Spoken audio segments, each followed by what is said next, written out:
女孩刚睁开眼就感觉前后火辣辣的疼，她看着身后架着双枪的蛇兽人，猛地意识到自己正在经历什么，她大哭挣扎起来，可都无济于事。刚穿完兽式的第一天，她就被蛇兽强行贴失去了清白。当女孩再次醒来时，脑海里多了一些原生的记忆。这具身体的名字也叫千夏，目前生活在狮王部落。然而因为身体太瘦弱了，没有一个雄性看得上她，只能靠着部落每天的低保狗活下去。在一次外出采摘的活动中，由于常年吃不饱加以前落下的病根，她晕死在外面。可悲的是，队伍里少了一个，却没有人发现这个可怜的兽人就这么死在了外面。而后千夏便穿到了他身上，再然后是他就被那个有着双枪的男兽人捡了回去。后来千夏趁蛇兽人不在的时候偷偷跑了出去，按照记忆中的路线，他跑回了原生的家里。初到家时，千夏都愣住了，哪有什么家，就是一个破山洞。看着这个家，千夏的眼泪止不住的流，为这具身体而哭的。这具身体太惨了，因为太过瘦弱而找不到兽夫，就加入不了部落，得不到好的照顾，没有吃的他怎么长肉变胖？他很努力的想活下去了，不然他不会拖着瘦弱的身体要跟着部落出去采摘。可惜造化弄人，他没能撑下去。想到此，千夏手放在心口，轻声说道：“放心吧，我会连同你那份一起好好活下去。”眨眼间，千夏凭着现代的知识，已经在这个世界存活了22天。这个空空如也的家，如今已经变得温馨。他住的山洞也是部落的最末端，偏僻又安静。他也没有邻居，他一个瘦过的还算自在。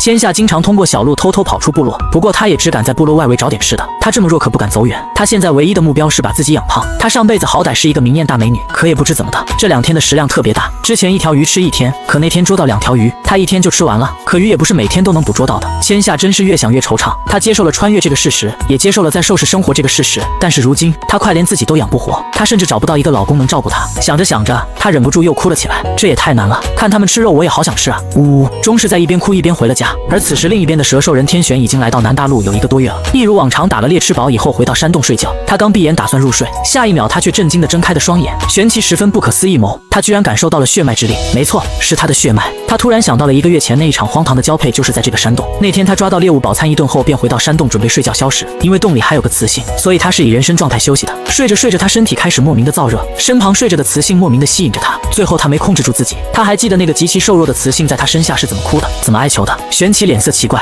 他万万没想到只是仅此一次，他便怀上了他的血脉。玄奇闭上眼睛，开始细细感受血脉之力，这一下又给他震惊了。他刚刚感受到了3个血脉之力，也就是说那个瘦弱的雌性怀了他3个蛇蛋。天啊，这是什么奇迹？玄王蛇一族孕养后代极为艰难，更是从来没有听过有雌性能怀有3个蛋的，一直都是1胎1个蛋，可他居然有3个。在兽氏怀孕30天，复兽就可以感受到血脉了。至于玄奇为什么这么着急的原因是，他怕他的崽子会胎死腹中。玄王蛇一族力量强大，怀孕的母体需要大量的食物、大量的营养来供给胎儿。可玄奇一想到那个极其瘦弱的身板，他一时间真的是心情复杂。这么瘦弱的身体，却一次就怀上我的血脉，还一怀就怀3个，真是不知道该说什么好。玄奇喃喃自语，不得不说，他现在心情很忐忑。今天是怀崽的第30天，他吃得饱吗？算了，他怎么会想这种蠢问题？他要是能吃得饱，他还能这么瘦弱吗？想着想着，玄奇决定再多打2头野兽给他补上。而另一边，千夏正打算去外面有水的地方看看有没有虾什么的，也打算去问问看部落里的守门兽人是去何处用水、洗澡什么的。许是真的是千夏的家真的是太偏了些。千夏越往前走，越听见了一阵欢呼声和尖叫声，像是在庆祝什么。走到前面，只看到部落中间的大空地上都站满了兽人，雄性们一脸的激动和兴奋，雌性们则是一脸的崇拜与爱慕。千夏顺着他们爱慕的眼神看去，这空地中央站着一个帅气的雄性，这个雄性身高估摸着有个1米9左右，一身肌肉，8块腹肌，一头帅气利落的金色短发。千夏看了看旁边，拍了拍看着最面善的一个雌性，问道：“你好，请问下这是干啥？发生了啥好事呀？”珊瑚被突如其来的拍肩膀吓了一跳，看向来人，他又被吓了一跳。怎么部落里还有如此瘦弱的雌性？你是谁？我怎么从未见过你？珊瑚有些可怜的看着他。千夏被他的眼神看得不好意思，他挠了挠头，不好意思地说：“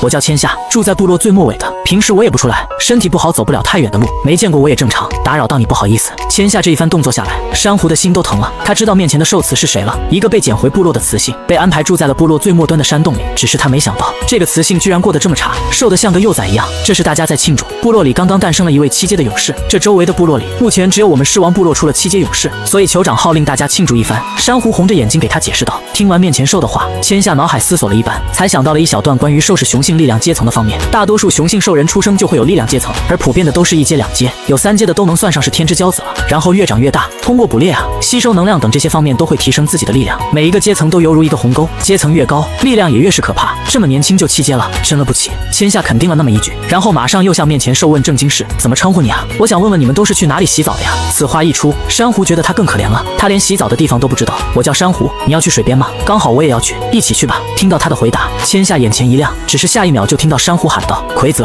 快来，我们去水边。然后千夏就看到一个身材高大的帅哥向他们走来，走到珊瑚身边的时，忽然变身成了一只巨型金毛狮子，千夏都看愣了。然后千夏就蹭了一个顺风车，一路上珊瑚都用着心疼的眼神看着他，看得他多少有点尴尬，但他心里却是暖暖的。我几乎都没在部落里见过你，你应该多出来走走的，万一就有兽看上你了呢。珊瑚温柔地说着，千夏一时间没有言语，只是低下了头。许久后，他轻轻地说：“我太瘦了，没有兽会喜欢我的。”珊瑚一时间怔住，有些尴尬。随后他又扬起笑脸对千夏说：“那就先养胖，我有5个兽夫，他们实力都很强，我让他们打猎的时候多打1份，到时候送到你家去。”听到他的话，千夏猛地抬起头看着他，许是压抑了太久，眼泪一下就落了下来。他孤身一人在这兽市生活了20-30天，没有朋友，没有伴侣，每天吃不饱穿不暖的，每天睁眼就是为了食物发愁。如今刚认识的兽居然说让他的伴侣给自己打1份猎物，他简直是天使。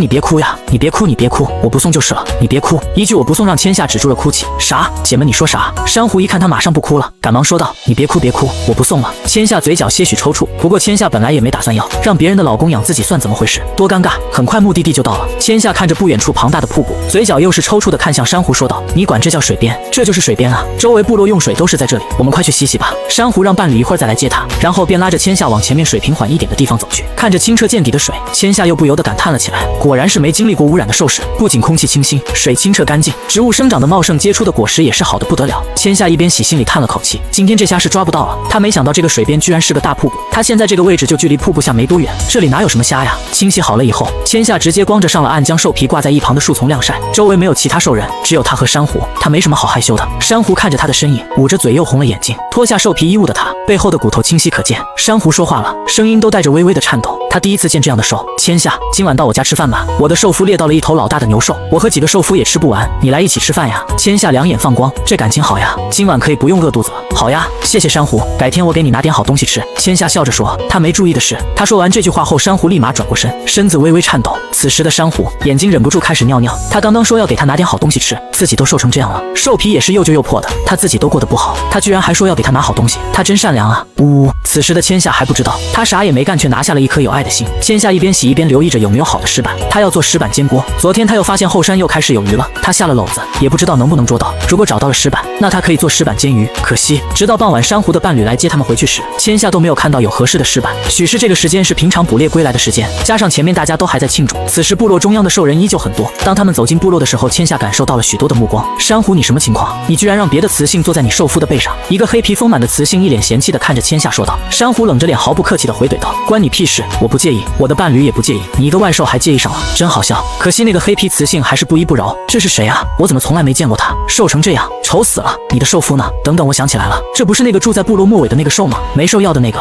珊瑚，你好歹也是部落里数1数2的美雌，怎么跟这种丑东西混到一块了？齐娜鄙视地对着珊瑚说道。此时的珊瑚在狮背上气急了，他拍了拍狮身示意将他放下去。千夏也从放矮的狮身跳了下去，只是千夏没想到的是，珊瑚一下来就径直走了过去，对着那个雌性直接就是一巴掌，随后又一脚撂翻，直接骑到对方身上去打。事情发生的太突然，齐娜的伴侣马上上前要推开珊瑚，奎泽一个闪身上去拦住了，眼神满是凶光。兽市里雌性打架可以，但是雄性不能去帮忙对雌性动手，只要对方有一点动手意图，另一方的雄性就会立刻上前和他们打。雌性和雌性打架关你们雄性什么事？木山，你是干什么吃的？你就看着我被打吗？齐娜叫喊着，而他那个叫木山的伴侣此时正被奎泽按住动弹不得，而珊瑚坐在齐娜身上，一手按住了他2只手，另一只手也是左右开弓的扇着巴掌。让你嘴贱，平时嫉妒我就算了，我不同你计较，你当真以为我怕了你？我平时不跟你计较，你现在还蹬鼻子上脸了是吧？看我今天打不打死你！说我就罢了，你还敢说千夏，真是气死我了！珊瑚一边打一边骂，真的是气死他了。此时的珊瑚就像个护崽的母兽，护的千夏这个崽。千夏都被眼前的一切整懵了。珊瑚看起来温温柔柔的，没想到这么生猛。这围观的兽人越来越多了，千夏赶忙上前拉住珊瑚的手臂，大声的说道：“珊瑚，别打了，别打了！哎呦喂，快起来，快起来！”珊瑚被这么一拉，他怕伤到千夏，才停下了手。他站起身来，冷冷的看着围观的人，放出狠话：“从今天开始，千夏我罩着，若是让我知道谁敢欺负他，无论雄性还是雌性，我都不会放过他。”此时此刻，千夏都要哭出来了，这也太帅了吧！呜，什么小可爱啊，刚刚认识就为他做到这一步。听着自家伴侣的话，奎泽看向一旁的千夏，眉头皱了皱。珊瑚一起身，齐娜的伴侣马上围上去，心疼的抱着他，他整个脸都被打肿了。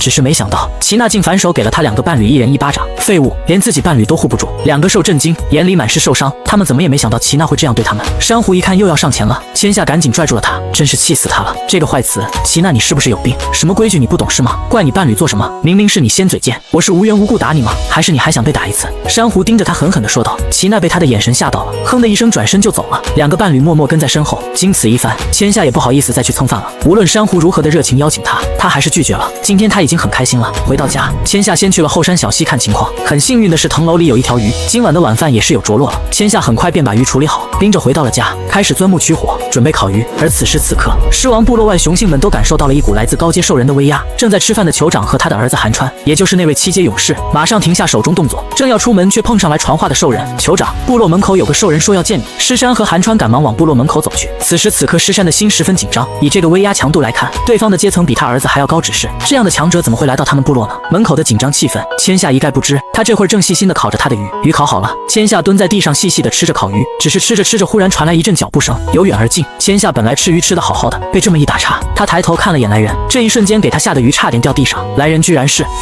是蛇兽玄奇。玄奇怎么也没想到，在见到千夏时，他竟是这么一副可怜的样子。瘦骨嶙峋的他蹲在地上，手里拿着一条烤过的刺刺兽，他一点一点地掰着吃。这个世界的鱼叫刺刺兽，只有那些打不到猎物的、吃不起食物的兽人才会吃这个玩意，是兽世里最劣等的食物选择。一瞬间，他的心境有点疼。身后的狮山怔住了，他明明有让人送了肉来的，怎么这个雌性还是这么瘦，甚至都沦落到吃刺刺兽来填饱肚子？玄奇是真的生气了，一时间放出了强力的威压。你们部落就是这么对待雌性的吗？她还是个怀孕的雌性，你们就让她吃刺刺兽？这威压令狮山和跟来的寒川都动弹不得，甚至还弯下了腰。酋长狮山心中大惊，这个兽人居然是个9阶兽人。寒川在看到千夏的第一眼也是愣住了，部落里怎么会有如此瘦弱的雌性，竟惨到要吃刺刺兽来维持生命，而且她还怀了身孕。他想，他要好好巡查部落了，因为他最近忙于进阶的原因，他都没有好好巡查好部落，导致于一个雌性竟过得如此凄惨。玄奇作为一个一直独自流浪生活的兽，他从未想过结履生子，所以当那天发生以后，他捕猎回来看不到他时，他也没有什么想法。可如今看到他这副模样，他竟然后悔当时为何没去寻他。你怎么来了？千夏看到他说话都结结巴巴，他来干啥的？怎么感觉想找他麻烦似的？听到他的话，玄奇收起了威压，快步走过去，一把搂过他，紧紧抱着。随后他手放在他的肚子上，缓缓注入了能量。千夏一下子觉得好舒服，饥饿感都少了许多。随后玄奇从空间丢出一半巨大的野兽肉，对着酋长说道：“给我安排一个好的大的山洞，东西都给我准备好，然后让你们部落的巫医立刻过来。”狮山看着那巨大的野兽肉，双眼震惊，这可是迷雾森林里的巨牛兽肉，是有能量的野兽肉。但狮山没有收下这个肉，他有他的想法。如今这个雌性怀孕了，他肯定是要陪在雌性身边，那么就是会留在部落。如果部落有9阶兽人坐镇，那狮王部落可以说是这片森林最强横的部落了。而千夏从头到尾是一脸懵逼，这个兽人为什么会出现在这里？怎么一上来就抱自己？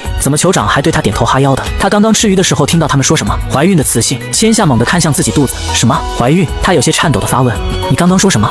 我怀孕了。玄奇感受到他发抖的身体，又将他搂紧了几分，回答道：我的，怀了3个。千夏闻言两眼一翻，直接晕了过去。晕倒前他脑子里只有一句话：完了。千夏醒来时，面前一个很老的雌性正在给他摸着脉象。巫医有些震惊，这个瘦弱至极的雌性居然拥有十分庞大的繁衍力，体内居然孕育了3个生命。见千夏醒来，巫医对着千夏和蔼一笑，随后说道：你把你的孩子养得很好，他们很健康，我会给你开些药，你连喝4天，对你对仔仔都很好。千夏有些郁闷，他就说他怎么总是饿得那么快，吃了那么多也不见长肉，合着全被肚子里那一块肉吃光了。下一秒，这个巫医婆婆又笑眯眯对他们说：你们要刻印吗？我可以给你们刻印哦。还没等千夏开口询问刻印是什么，玄奇就抢着开口道：刻。最后千夏在稀里糊涂下刻了印，刻印后他的胸口处出现了一个蛇的印记，玄奇的心口处多了个兔子的印记。千夏稀里糊涂的就成了有伴侣的兽了，而且她的老公实力还很牛批。只不过当千夏得知自己怀的是3条小蛇时，她又吓得两眼一翻晕了过去。当千夏再次醒来时，她已经在一个陌生的山洞里，她躺着的是充满香气的软软的草窝，她的那些工具也整齐地摆放在一边，洞中还有一张大的切平的石桌，上面放了一堆水果，其中就有她认识的青苹果和雪梨。此时洞口响起了珊瑚的喊声：千夏，千夏，你睡醒了吗？千夏走出了山洞，看到人出来了，珊瑚开心地上前挽住她的手说：这个洞住的喜欢吗？我给你布置的，我听到寒川说要给你布置山洞，我就自告奋勇地包下了，谢谢你啊，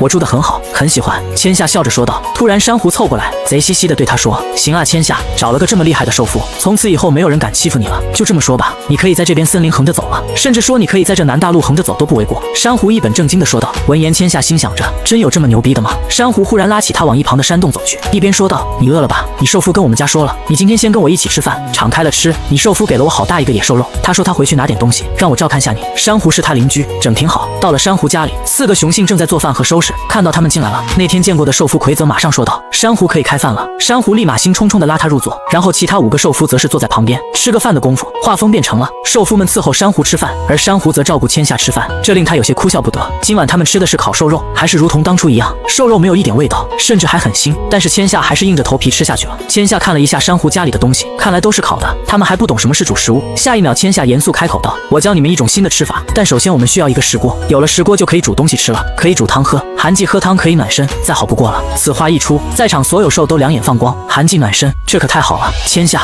石锅是什么？珊瑚这一问让他有点不知道怎么回答。千夏一听，嘴角一笑，等会你就知道了。于是，在千夏的提议下，带着珊瑚和他的兽夫来到前次洗澡的瀑布边。珊瑚指挥着他的兽夫把千夏指定的2块大鹅卵石搬上了岸边，然后千夏就开始指挥着迎风开始切割制作石锅。于是2个品质超好的石锅就制作完成了。制作的期间，千夏还在周围发现了辣椒和生姜。这兽氏的小米辣长得可真大，一颗辣椒有他3个手指那么大，生姜就更不用说了，姜味巨浓，这一颗拔出来有西瓜那么大。此时此刻，千夏的心里可谓是无比的激动，有了生姜，那他就可以吃没有腥味的肉了。千夏向珊瑚以及他的兽夫们都介绍了这2株植物，然后一行人拿着做好的石锅和辣椒生姜，马不停蹄地赶回到家。在千夏一顿操作下，一锅香喷喷的石锅肉汤出炉了。千夏给每个兽都装好了1碗肉汤，他们都表示很新奇。众人纷纷尝了一口汤，然后瞪大的双眼，这肉居然一点腥味都没有，还很鲜。千夏你可太棒了，竟然懂这么多。珊瑚一边喝着肉汤一边崇拜地看着他说道。之后千夏还教了他们炼制了油，没有油做菜怎么香？煎个肉都要粘锅，油是用野兽肉最肥的地方煎出来的，这一煎出来，这个油香让兽都馋了。最后千夏又用刚煎好的兽油煎了一块嫩肉，放上仅有的盐和辣椒调味，一群兽吃的是那叫一个心满意足。没想到这些肉味道这么好，这才发现以前过的是什么糙日子。千夏你太棒了，珊瑚吃的肚子溜圆，他第一次吃到这么美味的食物，肉也没有腥味，又嫩又香，千夏可真厉害。千夏看着珊瑚笑着回应他，喜欢就多吃点。而后千夏又对着珊瑚的几个兽夫说，珊瑚这么喜欢吃，你们几个可得好好学啊。几个雄性连连点头。忙碌了一天，千夏也很疲惫了，吃饱喝足了后就开始犯困，他也就回到了家里。怀孕的人果然沾床就睡，千夏睡到半夜迷迷糊糊的感受到身旁有人将她搂进怀中，手还轻抚着她的肚子，不过她实在太困了，一下子又睡了过去。一大早醒来时，千夏感叹难得的睡了一个好觉。她坐在窝上伸了个懒腰，却猛地发现自己身上穿的不是昨天的兽皮，她现在身上穿的是还是像抹胸和短裙样式的，只不过这个材质是像纱一般白色的纱，这倒是比兽皮舒服还凉快。千夏忽然一顿，这不会是那个兽给她换的吧？他是我老公，他是我老公，正常的正常的。千夏自我安慰着，随后他收拾起了床，然后往外走去。此时珊瑚和他的兽夫正在洞口外坐着，而自己兽夫也在旁边在跟他们学习。学习什么呢？